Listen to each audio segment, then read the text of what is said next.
दोस्तों, आज हम आपके लिए एक ऐसी कहानी लेकर आए हैं।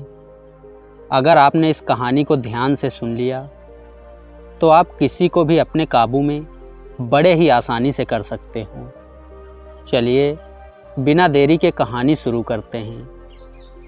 कई सालों पहले की बात है। किसी राज्य में एक राजा राज किया करता था। उस राजा को घोड़े पालने का बहुत शौक था।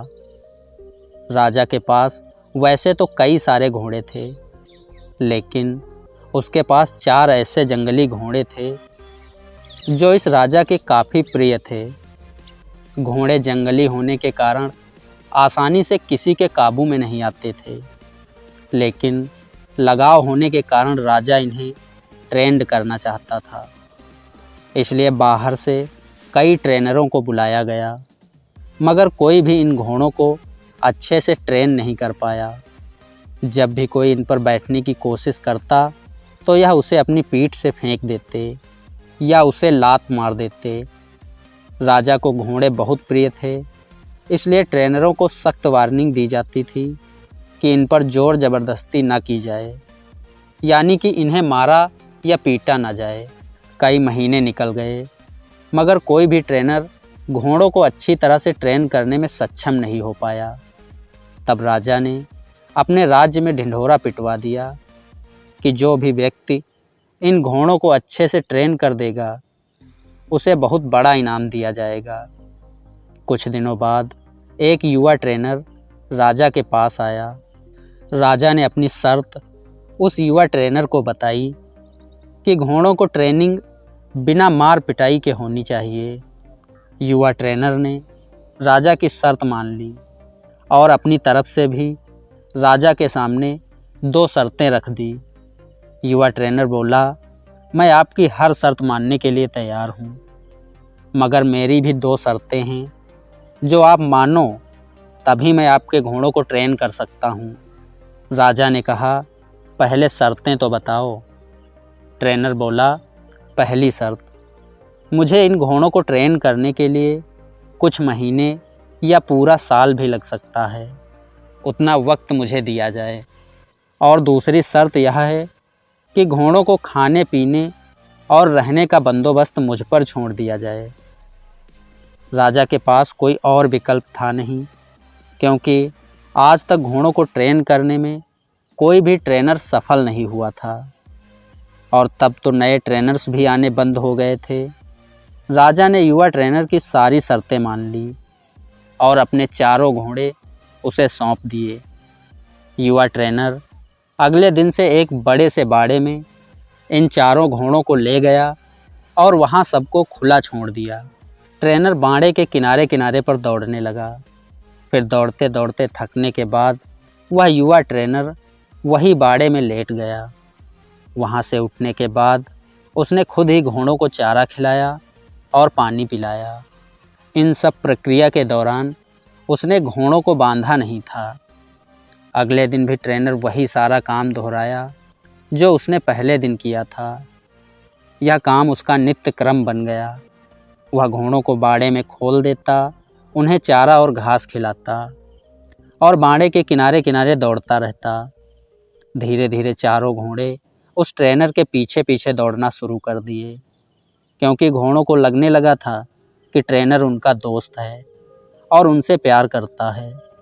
सारे घोड़े ट्रेनर के साथ बहुत ही सहज महसूस करने लगे। कुछ महीने बीतने के बाद एक दिन राजा अपने घोड़ों की खबर लेने के लिए और यह देखने के लिए ट्रेनिंग कैसी चल रही है, उस युवा ट्रेनर के पास जा पहुँचे। राजा यह देखकर खुश हो गए कि सारे घोड़े ट्रेनर के पीछे पीछे दौड़ रहे हैं। राजा को अब यकीन हो गया कि यह ट्रेनर घोड़ों को ट्रेन कर सकता है। राजा खुशी खुशी वहाँ से अपने महलों की तरफ चल दिए। देखते ही देखते 1 साल का समय बीत गया। तब जाकर युवा ट्रेनर ने राजा को एक संदेश भिजवाया कि घोड़े पूरी तरह से ट्रेंड हो चुके हैं, इसलिए राजा स्वयं एक बार आकर देख लें। राजा की मौजूदगी में युवा ट्रेनर ने एक के बाद एक सभी घोड़ों की सवारी की और उन्हें मनचाही जगह पर ले जाकर दिखाया। राजा यह देखकर बहुत खुश हो गया और राजा को आश्चर्य हुआ कि यह सब इस ट्रेनर ने कैसे कर लिया। राजा ने युवा ट्रेनर से पूछा कि मुझे तुम बताओ कि तुमने यह कैसे किया। युवा ट्रेनर ने राजा को सारी बात समझाते हुए कहा, मैंने सबसे पहले इन घोड़ों को अपनापन महसूस कराया। इनके साथ रहकर मैंने इनको आज़ादी करके यह जताया कि मैं इनका दोस्त हूँ और मैं इनसे प्यार भी करता हूँ। फिर मैंने इनको खाना और पानी देकर उनके और करीब जाने की कोशिश करने लगा और इनके साथ खेलकर इन्हें सिखाने की कोशिश की। इस तरह धीरे धीरे यह मुझे अपने करीब आने देने लगे, अपनी पीठ पर बैठने देते और फिर एक दिन ऐसा भी आया जब मुझे यह सभी घोड़े अपनी पीठ पर बिठाकर दौड़ने लगे। राजा ने युवा ट्रेनर की समझदारी की प्रशंसा की, उसे वादे के अनुसार लाखों स्वर्ण मुद्राएं दी और साथ ही हमेशा के लिए इन चारों घोड़ों की देखभाल करने के लिए अपने महल में नौकरी भी दी।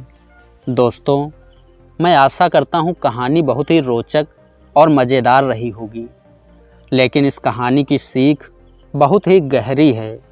इसे एक बुद्धिमान व्यक्ति ही समझ सकता है। अगर मनुष्य के जीवन में इन चारों घोड़ों की तुलना किसी भी व्यक्ति से की जाए तो उसको अपने काबू में लाने के लिए सबसे पहले उसे अपनापन महसूस करवाना होगा और उसका भरोसा जीतना होगा कि तुम उससे सच्चा प्रेम करते हो और उसे स्वयं से पूरी आज़ादी देनी होगी। अब हम इन चारों घोड़ों की जगह पर किसी भी चीज़ को रख सकते हैं। यहाँ पर बुद्धि भी हो सकती है, किसी का मन भी हो सकता है। अगर मनुष्य के शरीर से इन चार घोड़ों की तुलना की जाए तो यह चार घोड़े होंगे चिंता, गुस्सा, घमंड और लालच। और मनुष्य की बुद्धि को हम युवा ट्रेनर की तरह देख सकते हैं।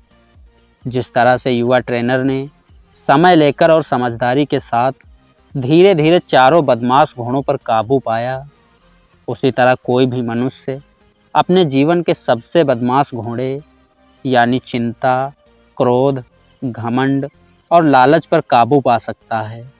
पहला अप्रशिक्षित घोड़ा जो कि चिंता है। हमारी बुद्धि को यह समझना होगा कि चिंता बुरी होती है और चिंतन फायदेमंद होता है। चिंता किसी भी समस्या का हल नहीं होता। हाँ, चिंतन से हम नए रास्ते ज़रूर देख सकते हैं। दूसरा घोड़ा क्रोध। दोस्तों, कभी कभी जीवन में क्रोध करना आवश्यक होता है, तो कभी कभी ऐसी परिस्थितियाँ आती हैं जब आपका हक कोई मार रहा हो या बेवजह आप पर जुल्म कर रहा हो, तब क्रोध करना कोई बुरी बात नहीं है। मगर क्रोध कब करना है, कैसे करना है, किस पर करना है, इन सब की लगाम अपने हाथों में रखना बहुत ज़रूरी है। तीसरा घोड़ा हम अपने लालच को मान सकते हैं। लालच ज्ञान पाने की हो तो अच्छी है, लालच अज्ञानता की हो तो बुरी है। लालच धन को मेहनत से प्राप्त करना हो तो अच्छा है, लालच बिना मेहनत के गलत तरीके से धन प्राप्त करने की हो तो बुरी है। चौथा और आखिरी घोड़ा हम घमंड को मान सकते हैं। मैं यह काम कर सकता हूँ, इसे गर्व से कहेंगे, और सिर्फ मैं ही इस काम को कर सकता हूँ, यह घमंड होता है। बस यही सारे फर्क बुद्धि रूपी ट्रेनर से उदंड घोड़ों को समझाना होगा, जो कि हमारे उदंड घोड़े लालच, क्रोध, अज्ञानता और घमंड है। दोस्तों, उम्मीद करता हूँ यह कहानी आपको पसंद आई होगी। अगर कहानी आपको पसंद आई हो तो वीडियो को एक लाइक ज़रूर कर दें।